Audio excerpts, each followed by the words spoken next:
অন্নপূর্ণা ভান্ডারে টাকা না পেয়ে ক্ষোভে ফুঁসছেন রায়গঞ্জের বহু মহিলা। পৌরসভায় ভিড়। রায়গঞ্জ সরকারের অন্নপূর্ণা ভান্ডার প্রকল্পের আওতায় বুধবার থেকে রাজ্যের প্রায় 1,30,00,000 মহিলার ব্যাংক অ্যাকাউন্টে 3,000 টাকা করে পাঠানো শুরু হয়েছে। তবে সেই টাকা না পেয়ে রায়গঞ্জ পৌরসভায় বিভিন্ন ওয়ার্ডের বহু মহিলা ক্ষোভ প্রকাশ করেন। বৃহস্পতিবার সমস্যার সমাধানে আসায় অনেকেই রায়গঞ্জ পৌরসভায় এসে খোঁজ খবর নিতে শুরু করেন। অভিযোগ, বিভিন্ন ওয়ার্ডের অনেক মহিলা অনলাইনে আবেদন করেছে, আবার কেউ অফলাইনে ফর্ম জমা দিয়েছে। অনেকেই প্রয়োজনীয় ভেরিফিকেশন সম্পন্ন করেছেন, আবার কারো ভেরিফিকেশন এখনো বাকি রয়েছে। কিন্তু আবেদন ও ভেরিফিকেশন প্রক্রিয়া সম্পন্ন করার পরও বহু উপভোক্তার ব্যাংক অ্যাকাউন্টে এখনো টাকা জমা পড়েনি বলে দাবি করা হয়েছে। অনেকের অভিযোগ, প্রকাশিত উপভোক্তা তালিকায় নাম থাকা সত্ত্বেও তাদের অ্যাকাউন্টে টাকা আসেনি। আবার কেউ দাবি করছে তালিকায় নাম না থাকলেও আমাদের অ্যাকাউন্টে টাকা পৌঁছে গেছে। এই পরিস্থিতিতে প্রকল্পের সুবিধা পাওয়া নিয়ে বিভ্রান্তিকর ও অসন্তোষ ছড়িয়েছে বলে অভিযোগ উপস্থিত মহিলাদের। রায়গঞ্জ পৌরসভার 23 নম্বর ওয়ার্ডের বাসিন্দা পূজা ঘোষ জামান বলেন, তিনি সমস্ত প্রয়োজনীয় প্রক্রিয়া সম্পন্ন করলেও এখনও তার অ্যাকাউন্টে অন্নপূর্ণা ভান্ডারের টাকা জমা পড়েনি। বিষয়টি দ্রুত খতিয়ে দেখে প্রশাসনের কাছে সমস্যার সমাধানের দাবি জানান তিনি। একইভাবে পূজা চক্রবর্তী শাহ জানান, তার অ্যাকাউন্টেও এখনও প্রকল্পের টাকা আসেনি। তিনি বলেন, অনেকেই টাকা পেলেও তারা এখনো বঞ্চিত রয়েছেন, ফলে তারা উদ্বিগ্ন। এদিকে এই বিষয়ে সংশ্লিষ্ট প্রশাসনিক কর্তৃপক্ষের বক্তব্য এখনো পাওয়া যায়নি। প্রশাসনের বক্তব্য পাওয়া গেলে তা পরবর্তী প্রতিবেদনে প্রকাশ করা হবে।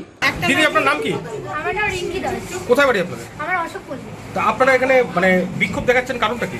কারণ হচ্ছে লক্ষ্মী ভান্ডারের লিস্ট, অন্নপূর্ণা ভান্ডারের লিস্ট বের হয়েছে, সেই লিস্টে আমাদের নাম নেই। কিন্তু এমন মানুষ আছে বলেছিল যে যাদের হচ্ছে ইনকাম বেশি, ট্যাক্স দেয়, তাদের লিস্টে নাম থাকবে না, কিন্তু তাদের নাম আছে। যারা আশা কর্মী তারা, তাদের নাম আছে। আমাদের ভুলটা কি সেটা আমরা জানতে, আমরা ভুলটা জানতে এসেছি, কিন্তু সরকার এমনভাবে পোর্টালটাকে এমন করে করেছে, আমরা দেখতেও পাচ্ছি না যে আমাদের কি কারণে বাধ্য হবে। আমরা সেটা জানার জন্য এখানে আসি। কি বললো এখনো পর্যন্ত আপনাদের? আমাদের দেখাই করলো না, এসডি অফিসার আমাদের কোনো দেখাই করলো না, বললো যে আপনারা শুধু একটা অ্যাপ্লাই দেন। এসডি অফিসাররা বলেনি। নাম? আমার নাম পূজা ঘোষ। কোথায়, কোন ওয়ার্ডে বাড়ি আপনার? আমার 23 নম্বর ওয়ার্ডে। কোথায় বাড়ি? বাড়ি বীরনগর। না, আপনারা এখানে আজকে বিক্ষোভ দেখাচ্ছেন কেন? আমাদের অন্নপূর্ণা যোজনার এখনো টাকা অ্যাকাউন্টে ঢোকেনি। আচ্ছা। আমাদের বাড়ির উপরে কিছু কিছু পাড়ার, আমাদের ওয়ার্ডের কিছু পাড়ায় ভেরিফিকেশন হয়েছে, আমাদের এখানে ভেরিফিকেশন করতে আসেনি। এমনও হয়েছে যে অনেকে ভেরিফিকেশন ছাড়াই টাকা ঢুকে গেছে। এটা আমরা জানতে চাই যে কেন আমাদের হচ্ছে অ্যাকাউন্টে টাকা এখনো আসেনি। কি জানলেন এখানে? এখানে এসে এসডিও স্যারের সাথে তো দেখা হয়নি, ওনার সেক্রেটারি যে আছে উনি বললেন যে এরকম নাম্বার, ফোন নাম্বার দিয়ে রাখুন, ওইটা অফিসে জমা দিয়ে আপনি সমাজ কল্যাণ দপ্তরের ডিএম অফিসে ওখানে যে কথা বলতে বলেছে। কিছুদিন দাঁড়াতে বলেছে, নাহলে আবার সোমবার এসে যোগাযোগ করতে বলেছে। আপনারা এখন কি করবেন? আমরা এখন হচ্ছে সবার ফোন নাম্বার, যারা যারা এখানে উপস্থিত আছে তাদের সবার ফোন নাম্বার, নাম, সব ওয়ার্ড নাম্বার দিয়ে দিয়েছি। এখন এটা স্যারকে জমা দেবো, যেখানে জমা। আপনাদের কি মনে হয় এরকম হলো কেন?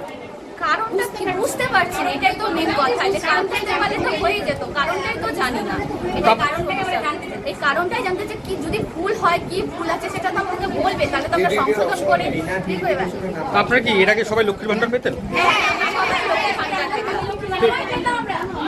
তো এমনি কি মনে হচ্ছে যে লক্ষ্মীর ভান্ডার পেতেন, এখন এসব পাচ্ছেন না, কি মনে হচ্ছে আপনাদের? কি মনে হচ্ছে, কি বলবো, এটাই তো সমস্যা, যে কেন ঢুকছে না, এটাই তো আমরা বুঝতে পারছি না যে কেন ঢুকছে না আমাদের হিসাব। আমার আর আমার মার একসাথে ফর্ম ফিল আপ করা হয়েছে।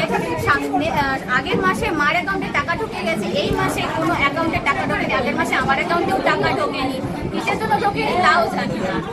ফাইনাল লিস্ট বেরিয়েছে, ওখানে নাম নেই, কালকে চেক করেছিলাম কোনো নাম নেই, কেন নাম নেই তাও জানি না। এরপরে কি করবেন আপনারা যদি আপনাদের টাকা না ঢোকে?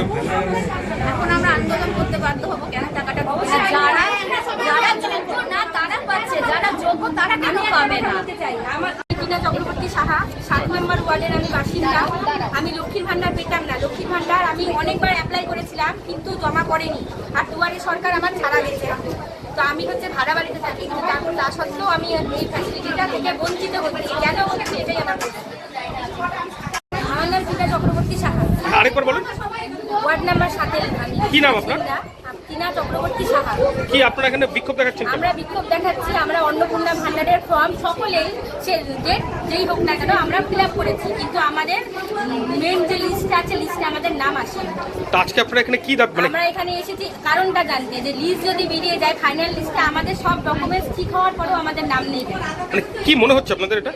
আমরা আশাবাদী এখনো বুঝতে পারছি না। ওনারা কথা বলছে 7 তারিখ অব্দি ওয়েট করতে, কিন্তু আমার কথা হচ্ছে যদি ফাইনাল লিস্ট বেরিয়ে যায় তাহলে আমাদের নামগুলো ছাড়া যাওয়ার কারণটা কি? আমরা তো সব রকম ডকুমেন্ট সঠিক দিয়েছি, আর আমরা মানে পাওয়ার যোগ্য, তারপরেও আমাদের নামটা কেন বাচ্চা?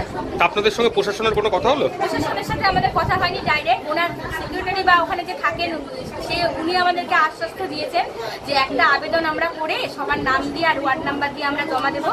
জমা দেওয়ার পর আমরা কিছুদিন অপেক্ষা করবো যে কি হয়, তারপরে ওনারা